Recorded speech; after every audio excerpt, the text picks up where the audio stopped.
Spooky Adventures with Janine and Debbie, and I'm going to throw it over to Janine. Hey everyone, welcome back to Ghostly Tales with Janine and Debbie. Today we're going to talk about a cemetery here in San Diego in our Old Town area. It's called El Campo Santo Cemetery, one of the very first cemeteries here.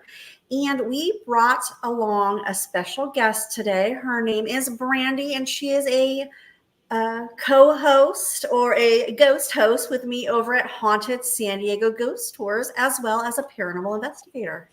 Yes, thank you for having me. I'm so honored. I love that we get to actually talk about our adventures live with people, and that it's just not through an exchange of text messages and weird photographs, because we have a lot of photographs between us. Definitely some really weird experiences. It's been about 4 years, I think, since we first met. We won't name the other company we used to work for, but we went together to Haunted San Diego Tours, and we're continuing that ghostly, spooky friendship. We are. You guys are, I've been with Janine to that cemetery. So El Campo Santo Cemetery in San Diego. It is so creepy, though. It is really creepy, the things that have Janine's gone through. And I can't wait to hear about you guys' stories, too. Yeah. I will say that the cemetery was established in 1849 with burials until 1879. It's a little tiny cemetery, but there are 477 souls that are buried there. And what's the most interesting, I would say, is if you're walking up the street, there are little gold coins in the sidewalk and the street as well, about 20 of them in the front there, because at some point they actually moved the walls in to make more road space to get back and forth between Old Town and the new city they had formed called New Town, which is currently our gas lamp quarters. So looking at it, you'll just see how small this cemetery really is, and to just try to comprehend the fact that 477 people are buried there is mind-boggling. That they know of, for sure. That they know of. So yeah, when they expanded the road to make room for the railways and for cars, because back then it was horse and buggy, and that's why the roads are rounded and curved, was to make room for the railway. And then as they expanded, they sort of paved over, if you will, the bodies, and they started realizing that there was more and more bodies that were in the streets that exceeded way beyond their expectation. And so, as I guess good Samaritans, they had to exhume them. And then they placed these little divots that say grave sites in the sidewalks and in the streets and across the street from the cemetery. So what they could find right through the sonogram was 400 and however many bodies were buried there. And these poor unfortunate souls, if you will, that never really were validated, right? A lot of them don't have names. They're anonymous. They are part of our history, and we can't honor them other than going there and telling their stories. So when we tell their stories, all these things start happening. It's super sad because, back when I was a kid, we used to go there all the time for field trips. And this was one of the spots, was this cemetery. And there's little coins on PVC pipe throughout the cemetery for the people who couldn't afford to have tombstones. Now they're going through the records, and they were able to take the number from these little coins, and they had a picture and a description of who was buried there. Right. But then we had vandalisms take place over the years, and whoever took over taking care of this cemetery didn't care enough to fix that portion. So now you see these coins with a number printed in them, but you have no clue who is actually buried there. Yeah, it's weird, because also when you walk up into the cemetery and they have that little plaque that talks about the history, and then you have that bulletin board that's right sort of to the right that had all the numbers and the names. They changed it. Maybe they realized it wasn't the right history or the right name. They did add photographs, which is kind of interesting, but it is a little sad that they don't maintain that and give it as much love as it deserves, because that is like the second oldest cemetery in San Diego. And, that was one of the only locations back then when it was becoming Old Town. and a lot of mix of different cultures and history and religion. And, I just feel like there's a lot of internal friction going on in between these graves, unresolved for sure. Because how else do you explain what we've captured? Yeah, I started investigating there pretty consistently starting in 2010. It's actually where I met my buddy Chris, who's my co-founder for Spirit Paranormal. We just happened to be in Old Town investigating at the same time. And she's like, wait, she's talking about ghosts. Let's go join that group. And so we became best of friends after that. But, in those years, there has been so much crazy activity in that cemetery. And I know, Debbie, you've also had some weird experiences in El Campo Santo with us. Oh, yeah. We always encountered something that was more aggressive and maybe protective or aggressive. I will never forget, the great story that you have about the cigarette. I actually have a video of us having that soldier Yeah. smoke a cigarette. It's very interesting. But when we tried to film the very first time this cigarette being smoked off of the Germans' cross, everybody's cameras either shut off with no power to them or had weird lines going up and down. And in that exact moment, I kid you not, there was 6 of us there, plus 2 guys who happened to wander in to see what we were doing. That cigarette lifted up off that cross, ashed itself, and set itself right back down. Like someone was actually like just smoking it. And we know that cigarettes are set to self-extinguish because too many people were catching their beds on fire, falling asleep smoking. Yeah. This cigarette will literally, big full drags coming off of it, it will smoke all the way down to the end. He does not like menthols. We can't get him to smoke a cigar, but regular cigarettes he will. I will tell you this though, when that cigarette lifted and ashed, we all were just like, wait, what? Because if it had jumped or something from something popping in it, it would never have set itself right back where we had it. But the 2 kids that were watching, that were interested in what we were doing, they left super quickly out of the cemetery. Well, they didn't use the front gate though. They jumped the fence and we could hear them screaming as they were running down the street. Wow. That's crazy. There's a bench in there still, right? A bench? Somebody took that bench. Oh no, because I always thought that there was a female ghost there. Yeah, someone stole that bench. Even though they had it chained, somebody came through and stole the bench. Oh shoot. They have no place to sit now. Okay. It's amazing how many people have vandalized and tried to steal so many things from that cemetery, which we know is bad juju one. Oh, yeah. And there's nothing in there. There's tombstones, there's crosses, there's a bunch of rocks. There's nothing really of value other than the beings that are there, right? So they're really going to another level to purposefully, light something on fire or like steal a bench or, maybe even one of the little divots, some of the divots that say gravesite are missing. Like people are up there, trying to pop these out and popping them off. Yeah. There's right by Yankee Jim, one of our main characters. He was a criminal that got hung and his hanging went crazy and his burial was not even any better. But right near him, there's like a little coin that had a number printed on it. Somebody physically pried it off of where it was and took it with them. So why? People are. It takes all kinds when you go anywhere, like Bodie Ghost Town. Well, people are grabbing anything there and the glass and then shipping it right back because they have bad luck. I've heard crazy stories about Bodie and people taking rocks and glass and stuff from there. Do not ever take something. Don't ever take anything from a cemetery, sacred ground, spooky house, whatever it is. Leave it. Take a photo of it. Don't try and bottle it. Don't try and collect the dirt. Don't be disrespectful. A lot of people will walk over the graves and you're like, what are you doing? They have no sense of when you see kids that are playing in the dirt around these cemeteries and these plots, I'm like, what is going on? Yeah. Does no one realize like that's a big Yeah. no-no? It's the respect, or it's not taught, but it's disrespectful. And I think that's gone away, for a long time now because of the people wanting to do crazy things, sacrificial things, Yeah.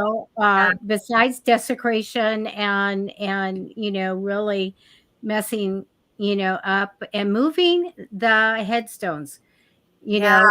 really just Yeah. going and toppling them over. And, it's just disrespectful. And, I think that's, you know, not being supervised by whoever, but kids get into gangs and there's just takes one to say, go do it, put them a dare, and there you go. Right. Yeah. Well, and we're talking about things being stolen. So, there is the grave digger, and he dug almost every single grave that's in that cemetery. It was his punishment for killing his wife. Now, Brandie and I have been giving ghost tours in this area for many years, and there's a photograph that we sent into you, Debbie, of her in front of the grave digger's grave. There's some weird mist coming out of her hand. So you have that photo, and then we have one of it Is it that one? enlarged. Yes. This one, So yeah. Yeah, so that was the original photo that was taken. I was talking to this young girl, and her mom took that photo. And what she noticed first was like there's kind of like a light that's surrounding me, like illuminating, which is weird because there's no light to reflect this. And then she sees this sort of smoke coming or mist coming out of my hands. And then when we zoomed in is when you see that whatever that is, we don't know what that is. Definitely like I've a never skull had face or something in there. I've never had it happen since. I've never had anything similar, other than there's another photo that we might get to where I'm at Yankee Jim's grave and there's smoke like this coming up from underneath me, and then it kind of floats up to like I'm wearing an outfit. So 2 times have I had a weird mist, but nothing of that, whatever that entity is. We don't know what that is. And this just happens to be the grave digger's grave. So, like I said, stolen items, he may be acting out because in the 80s and then again in the 90s, somebody stole his lantern and his shovel that were hanging there on the grave. Someone's not a happy camper about that. Okay, so I went ahead and asked the other side what this was. Okay. And so what I did get, and I would hope that there might be validation somewhere on this, but they're showing me that there was a skilled man that was a teacher, and also said comes with it, of course, with my devil card. So a lot of negative energy here. We have to be careful of this guy. I do feel like he was strong. He has a lot of strength now, and he did then, like very physically fit. Something happened to him where he was like, I had to judge his life. Like, the angels came. You got to judge your life. I get that he quit something abruptly. I also get his life was riddled with paranormal activity and protection, being protected, and trying to do that. So they're showing me that is there is actually a strong male. Wow, that's so interesting. Because there's a little bit of mystery about the gravedigger. No one really knew a whole lot about him, other than that he was a man of God. He went to church every Sunday, and he had a relationship with alcohol, and he had a very abusive relationship with his wife. And rumor has it is that he got in a fight with her, and he killed her in his drunken stupor. And we're not sure where she's buried. And then his livelihood as punishment was to dig graves for the rest of his life. And so from his early 20s to he was 100 years old, and he buried the last body. So rumor has it he has dirt on everybody. That's our little grave digging story. That he had a lot of strength to do that. And maybe in some ways he was a teacher. He did build his home out of the bits and pieces left over from the graves that he dug. And there's a book about him called The House of 100 Coffins. And he became a recluse after his sort of livelihood, and that, you know, maybe that's part of it. I mean, who knows, right? I mean, there's the Well, cemetery and is so old. there's a lot of entities there, and they're Yeah, all a over the lot. place, and they're not ones that are necessarily buried there either. Correct. We know when we go to different haunted houses and stuff, we get looky-loos, what we call. One Yeah, night here, we had a seance, Brandie, and we had a seance in this room. It's a kind of a big room. And I ward everything. So the spirits have to stay out unless we invite them in because right. we need to sort them because we're doing a seance. And Janine and Chris were looking out the window. And Janine, you guys saw like the spirits could not come in, the ghosts couldn't come in. So they would just come up, float up, and look in, and float up, and come back Now this down. is on the second floor, so nobody can be out the So window. They're just they're gonna, not just, hi guys, we see you. oh my gosh. It's like you're not coming in. Yeah.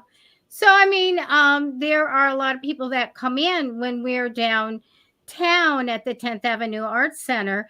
We have an occasional person coming in off the street, spirit coming in. Yeah. So I Yeah. imagine because there's so many graves everywhere there that they're there. And Yeah. the disrespect that San Diego did over and over, Pioneer Park and here, you know, Yeah. they're going to be unsettled. Yeah. Yeah. This is an iconic photo. I have to say, like, I feel, I don't know if there's like, you know, a blue ribbon for spookies, but this is definitely Anyway, like, you know, right up there. And, you know, we talk about it. And when people ask me on my tour, you know, what's the scariest thing that's not ever physically happened, but this is one of the most kind of uncomfortable things that's ever been caught. And we don't, you know, we don't know much about this energy or entity. So thank you for bringing that, you know, to forth that, yeah. you know, I mean, you can see there's a skull or a there's man's a head. skull. Yeah, there's a darkness. There's a sadness there. It took a Yeah. lot of its energy to manifest my hand. That looks distorted. Yeah. The light, there's a lot going on in that photo. I mean, Just when in you the look at my photo. cards of, let me just bring this down. When you look at my cards of the devil and the worry, like way Yeah. too much worry, and then I have the moon, which is paranormal activity going on, communication with the other side. So he may just want to communicate. This man, though, was worried because he had gotten hurt before. And he wanted to make sure he didn't get hurt again. So he's very Interesting. protective. But I definitely get that he was skilled and you know, kind of somewhat a very responsible and skilled person. And he had the my mentor card, like showing somebody how to do something, you Wow. know. And Yeah. so that's another skilled card. So he figures in there somewhere, but he's the way to present that Oh gosh. creepy You know, and energy. Oh my god. Well, you can feel the energy just looking at the photo. So as soon as she showed me the photo, I kind of got like kind of tingly all over. And then when we enlarged it, like every single hair on my body stood on end. It was Yeah. I was like, Janine, what do I do? What shocking. do I do? Do I what happens? And she's like, well, walk out first, walk out of the cemetery and take your shoes off and ground yourself. I was like, okay. And I'm in, you know, I'm very frazzled because you know you're going to capture photos and things and paranormal activity and orbs and whatnot, but that was like the next level. And I was like, is this going to happen on every tour that we're doing? Because I don't know if I can do this. And the fact I'm never not know what's gonna happen. right. It was like out. It was like a whole nother just up. And the woman that caught it, obviously, because you know she's on the tour, and this was the last spot on the tour. And, you know, so she obviously texted me that photo because I was like, can you send that to me? And I didn't realize what it was until I enlarged it and I showed Janine, and it was a game changer. It was like, okay. And I didn't feel any bad way about it. I mean, I came home, I staged my home, I did a little prayer, and I was like, took a hot shower, and I was like, please, whatever it is, like you know, cannot come to my house or come follow me. And the creepy guy cannot come in. Yeah, this creepy zombie doll thing, whatever this is, that's showing itself. Why it chose me, I don't know. It never came back, thank God. And I've caught other weird stuff in the cemetery too, but that is like our iconic classic paranormal, whatever that is, photo. When I've encountered ectoplasm, I really only got the really bad negative energy, and that was when it was the hag. And my thing, I went down to put my hand through her. I want to kill you. But other times, it's to me like something wanting to form to present to you. But that one was creepy. The guy didn't know. It presented itself. It used my hands and my phone as a way of kind of peeking through my arm, and we were like, oof. Using all that energy to manifest itself. My guest, she's, I don't know, I'm not an expert in this, and she's like, what do you think it is? I was like, I don't know what it is. I don't know. I can't tell you. We're done. I got the devil card, so it really, there's negative energy that can always be a ton of fear. Yeah. And that's what I feel like this person was, just a ton of fear and protecting himself. Interesting. And so coming out that way. And, they're so hard to get that much energy up to get that photograph. Yeah. He's a strong personality. That was amazing. But maybe they don't know what they're going to form. Okay, let's form. And you go, sign of the cross. Scary. You just never know. I got one apparition that was just her arm inside of her face. Like, you're like, okay, well, it's not your whole body, but we know that you're there. That actually kind of leads us into the next set of photos that we have from Brandie. So one of them, you're going to see like a fencing area, and there's like a circle. There's like a little shadow kind of in that circle area there. This grave is back towards the front, I believe, of the cemetery. And I believe it's a judge that's buried inside there. But what's interesting is, so she captures this, and you can kind of see it in there peeking through the bars. But the next photo, it moves towards the front wall of the cemetery. You can see its full shadow shape in the background there.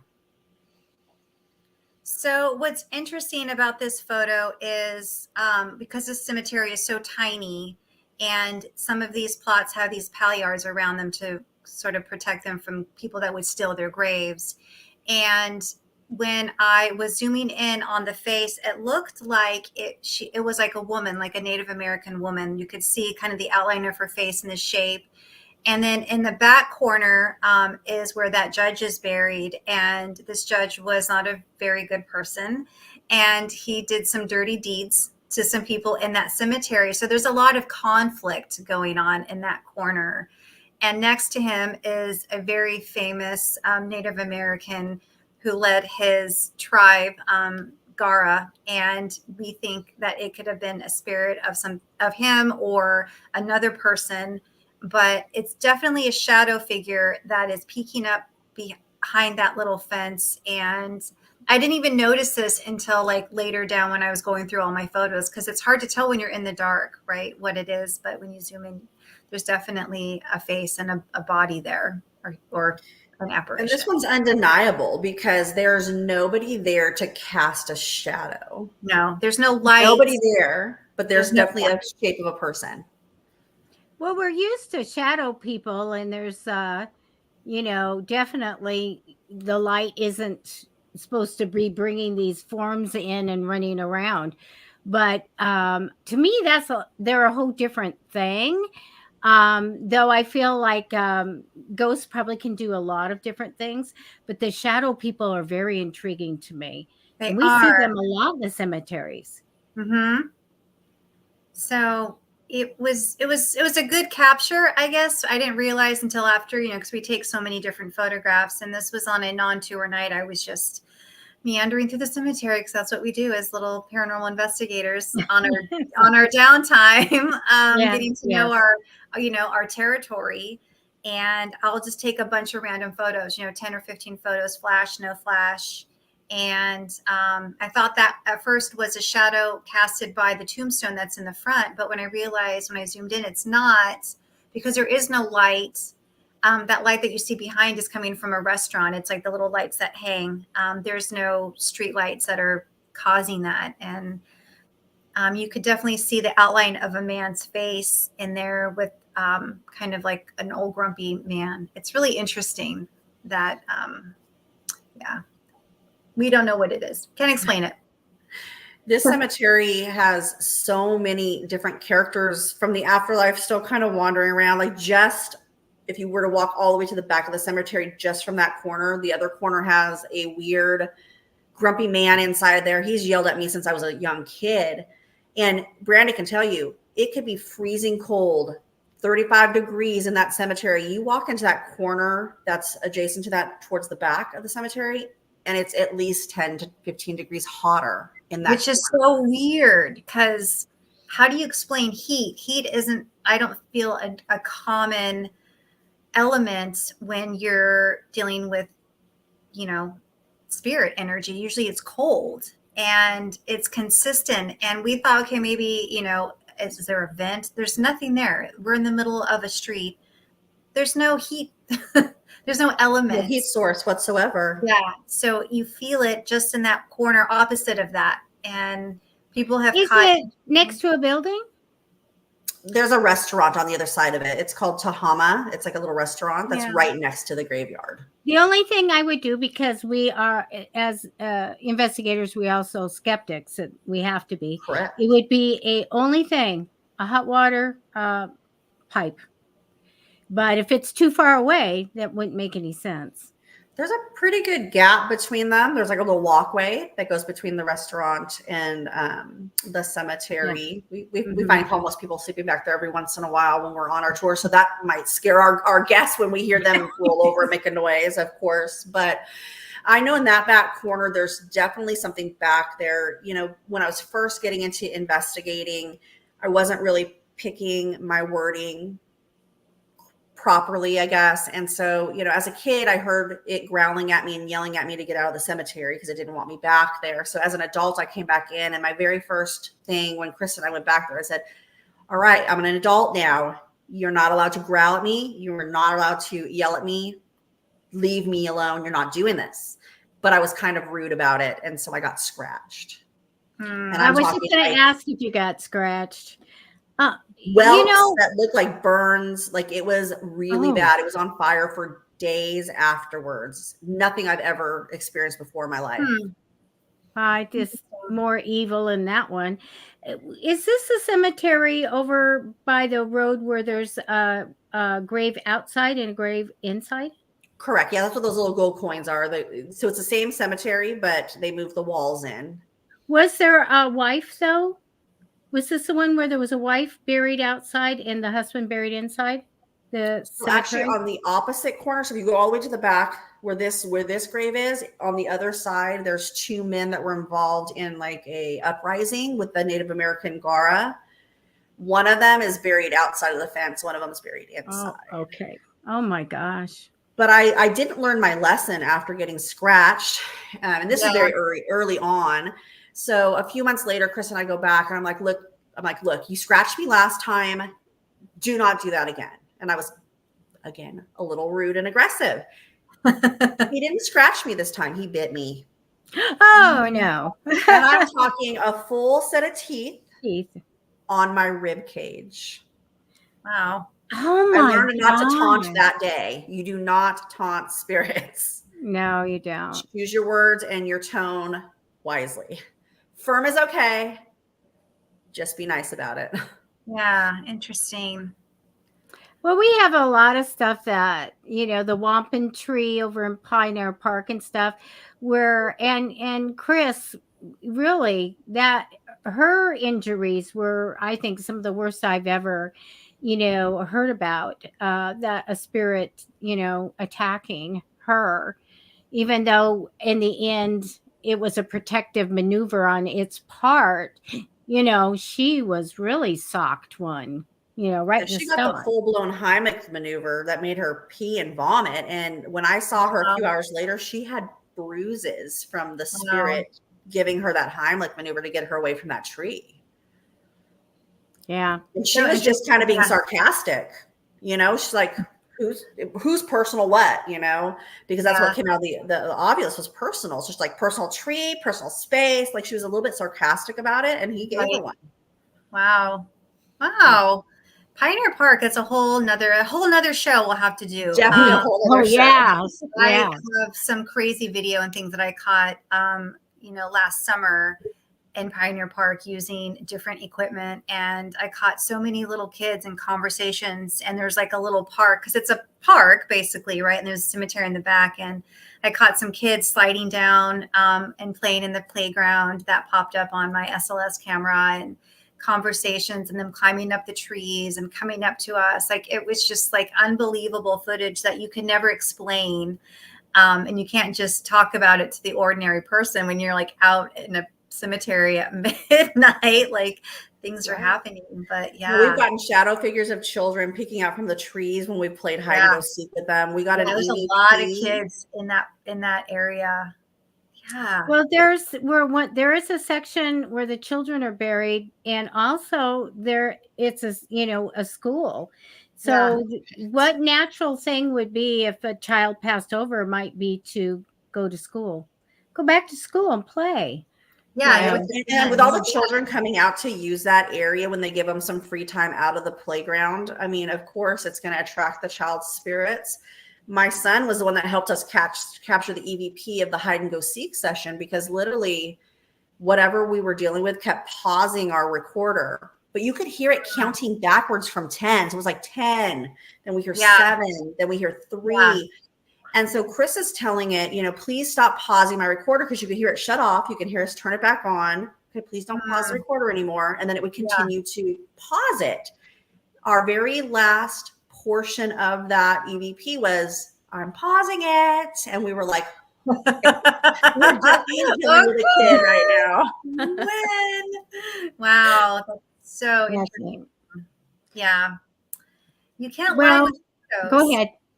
No, I said you can't make it up when you have photos. You can hear things or trick of the eye or think you saw a shadow, but when you capture something and you share it with another person, it's just like, it's timeless. You're capturing something in real life that who knows, where it came from or what they have to say, but they're trusting you in some weird way. They're coming forth because they're feeling comfortable enough to be like, hey, other than that weird, scary thing that attached and showed itself, maybe it was it's like, nothing. Right. This is my territory. And it just happened to be when I was on a tour, which is so interesting. But yeah. Well, especially when you have a group of people with you and these photos are popping up, these videos, these audios, and nobody heard them or saw them in that moment, but they show up in the video and photo. Like, there's no way to really explain that away. Like, especially, like I said, that last photo that we just showed, whatever that shadow figure is, there is nothing, because of how far back you were taking the photo, to cause that reflection. There was no person there. So it's just quite interesting. Yeah, it is. What I think is really neat is when you're experiencing a paranormal activity with someone else, with others. And I was so glad that, I had a remote control come off the TV and float across my living room slowly and angle down and then stop at my husband's foot, at his toes. And he goes, well, that was weird. And I go, you think? Do you understand now what's going on? So, and he's an engineer. So, the remote would go boom. It's not going to go la, la, la, la, la, la across the room. Right. And so you have that validation, and so when we're in these situations where we have the people and we have the equipment, and then we can, capture great things. Oh, Janine blows me away with your pictures that you have, your photos. But the cover of my book is taken in that cemetery. Right. The cover of my paranormal life was taken in that cemetery. I had something grab a hold of me and tug on me, and boom, we took pictures. And there's a little girl peeking through the grave that wasn't there. Yeah. Mm-hmm. Yeah. It's amazing. It's amazing. We have to keep that kind of a little bit of a scientific mind. But when you see this stuff, when you see what was in your hand, you can't make this up. This is something there. And me, I would have just been creeped out thinking it was on my hand or on my I was arm. like, is it in my phone? Is it on my clothes? Is it like, well, that was my thing. I was like, it looked like you had is it ectoplasm in on me? you, which Is was it coming out of me? Am I what? releasing some weird thing? Like, did I, like, what's happening? Am I expelling Yeah. a demon, or has this been with me the whole time? And yeah, it was very startling, and it still stumps us to this day. And I find it like a class A, if you want to call it, you know, a photo of an entity, an energy, good, bad, whatever it was. It spooked me enough and intrigued me enough to keep going on my tours. And you know, I don't know. I haven't captured that since. I've captured other amazing things, but yeah, when other people capture it and it's not coming from me, then it's even more mind blowing, like that photo. And I was just talking to this little girl, and it was just like, oh my God. And we're like, tour's over. We're done. I got to go. Especially when they share it with you right there in the moment, and there's no time for them to Photoshop it, you know? So Yeah, you like, right. you know, it's a legit that was photo. just in real time. And she's like, hey, I got this weird thing, and I don't know why you're smoking, but this, what do you think it is? And I was like, oh, I don't know. Let's zoom in. And we're like, I don't know what it is. Zoom back out. Okay. Like, I'm gonna pretend I didn't see that so I can sleep We're tonight. discussing, this is the end of the tour, so we're good. And yeah, thank you. Saint Benedict always works. We're just like, okay, so that's yeah. Well, I think it was a very troubled soul. Okay. Yeah, I think But so too. it's the spirit of a man as far as what I get. And but you know what? He just was so strong to be able to do that. Yeah. And but when you look, like, I have a friend that they do mediumship where they apport things, and they get the ectoplasm and half an arm coming out of the cabinet and all Crazy. that stuff. So you never know what's going to come, you Yeah. know. No. And if it's going to be ectoplasm, that's kind of icky looking anyway. So you just have to have an eye, and it's remarkable to get all these things. EVPs are absolutely fantastic to get. They So are. They are, right? I mean, just yeah. I think we're really trying to get people to really understand this stuff is real. It's real.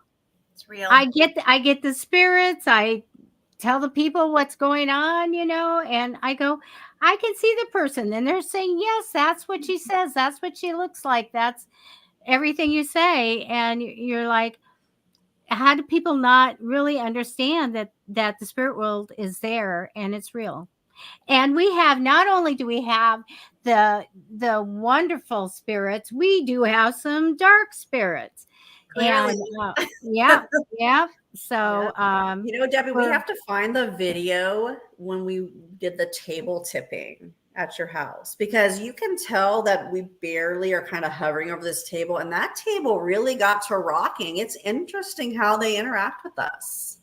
That it was an antique table. I've got several of them around here.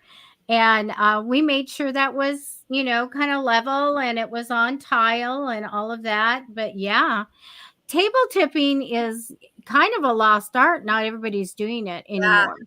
Yeah. But I went to, I facilitated an event for the public where we had a very well-known person from the East County come in with her brother, and that table went all the way down the aisle, and then it'd go to a person like Janine and go, hello, like this, you know. Wow. And I went, you know, a yes or no question, and then go.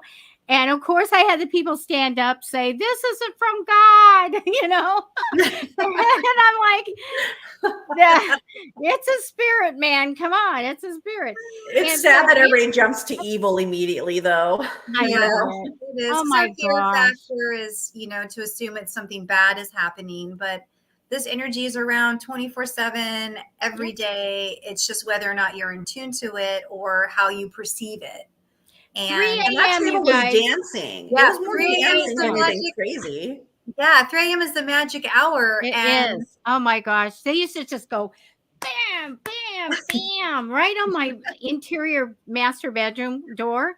And I would wake up, and I thought at the beginning, oh, it's it's not midnight because midnight's when it happens because I Right. watch TV, right? Yeah. And I go, then somebody goes, I said, this is terrible. It's so loud and 3 times and they wake me up. And they go, well, 3 a.m. That's when you're closest to the other side. And I'm like, Yeah. that makes sense now. Right. So I don't know, Jeannie, maybe we'll have to go out at 3 a.m. and see what happens. Let's set up an investigation. I think we should. We'll just do like a little meetup. We can all get out there about 2:30 in the morning and have a nice little 3 a.m. investigation. Let's put it to its test of, what's happening, because we're always in sort of like these off hours, in the early evenings, 6, 7, 8, 9, but never at, 3 a.m. where everything happens. And so I have 760 plus people in the meetup in San Diego. That's my group. Go for let's do it. Let's set up a meetup. Yeah. We'll do a 3 a.m. investigation in Old Town. And let's just see, because we can go into the cemetery, right? We can go into the cemetery at any time, or at least those facilities, and see what happens and just walk around. I mean, definitely. The area is active pretty consistently anyway, but in the late night, there's less contamination, so you can definitely tell whether you're getting spiritual activity opposed to, okay, there's people over behind this building around doing the corner. something. Let's do it. Let's and we can have snacks in the cemetery. Yes, snacks at 3 a.m. too. Brandie, you probably don't know, but Janine and I put on like a scavenger hunt in Dearborn Cemetery in Poway. And so I had prizes for the people that got, the most things off the headstone. And we had cupcakes. Yeah. And we had a soul rescue. Right. You just never know what's going to happen with us. Soul rescue. Somebody gets levitated. No, I'm just kidding. Oh my God. Pushed in their hair thing. Yeah, I don't know, but lots of little taps, hair touching, little tugs on your sleeves, taps on the shoulders. And when the lady with the weakest link, the lady with the cane got pushed. And communication with frogs. They use the frogs to communicate with us by making them get quiet and then making them chirp. Okay. Like, really crazy. Love it. That's the most scariest place in San Diego to me. The deer? No. Care Knott's Memorial. That is when they were talking through the crickets and the frogs and just say, and okay, so if it's a yes, whatever. If it's a no, be quiet. And then they go la la la la la. And then they just dead silence, no sound whatsoever. Over and over and over again. Well, animals are obviously intuitive to things, so they're kind of like a conduit for energy. Wow. Okay. Well, we have a few things we have to do for 2024, Janine. We have to work on our paranormal game at 3 in the morning. Well, we're definitely in touch with Jeff at the 10th Avenue Arts Center. I'm setting some dates for the coming year. We're going to be doing some that start at midnight until 3 or 4 o'clock in the morning. And we're going to last that long just because it is our downtown area. We don't want anybody driving home with the people who've been drinking all night long. So we're going to do late and into the early morning, but those will be going out on the meetup as well.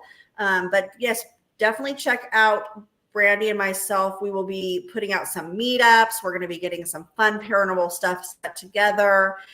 Chris and I will be setting up some investigations as well. We want you all to come join us if you're in town, but don't worry if you're not. I know I've seen some people from London here. We'll make sure we get some video footage of these investigations so you guys can come along with us. We even sometimes do them live while we're on. Yeah, you and I have talked about doing a live from time to time, and this might just be like the perfect conversation to have to really get things stirred up, if you will, because we have different schedules and our tours and all these different things. So these are such good photos. We'll do it. We'll make it happen. That is the best one. That's the best one. There's so creepy.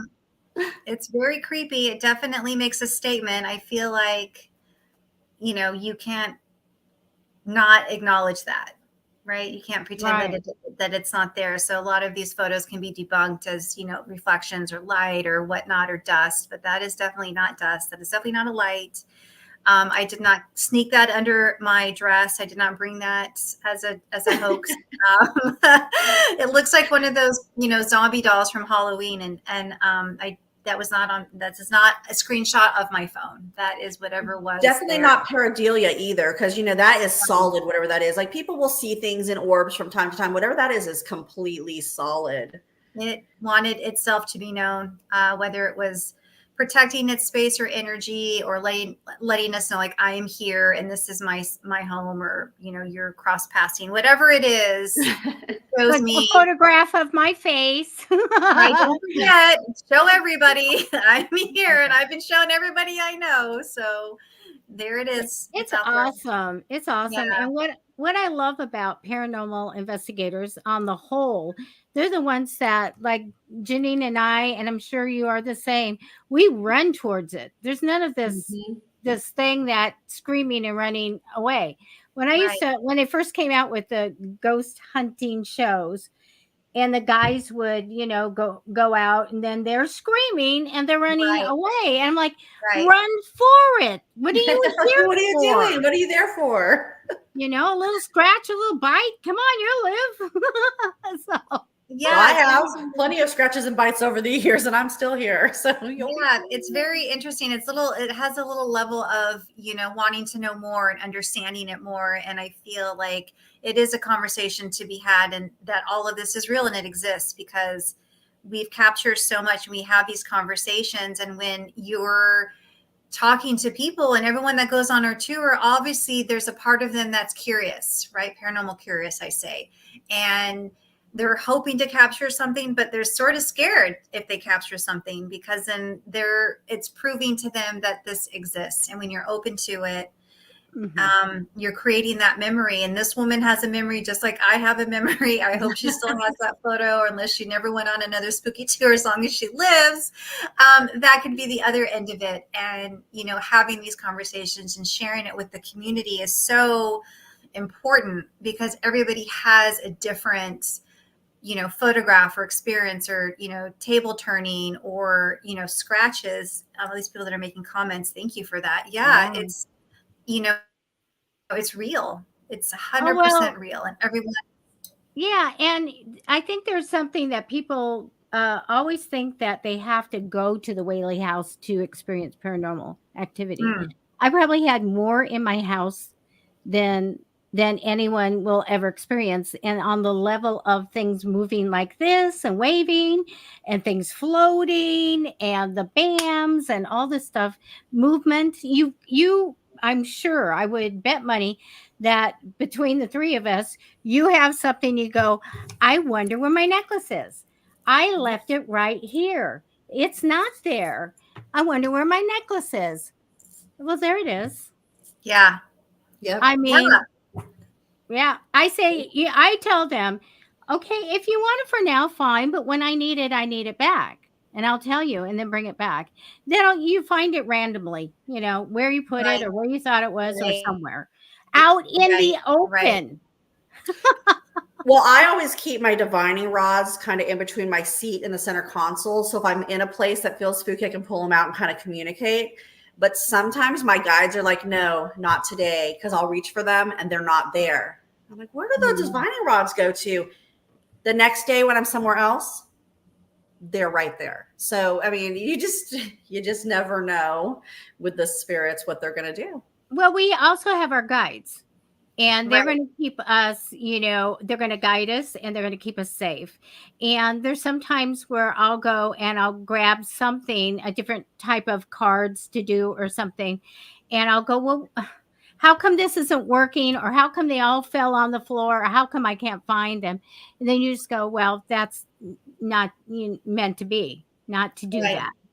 So, well, like with Chris and us with the obulus, it uses some strange words from time to time that are not in the dictionary. But the one weird thing for me is our guides trying to keep us safe. The word Saturn coming out of that device means it is time to get out of there. Why?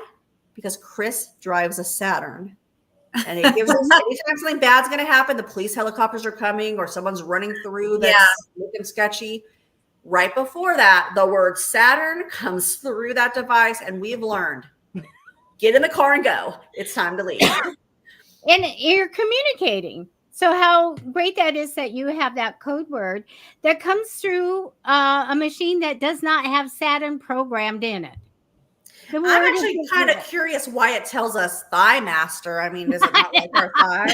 Thigh master's definitely not in the dictionary. Maybe it was a torture situation, you know?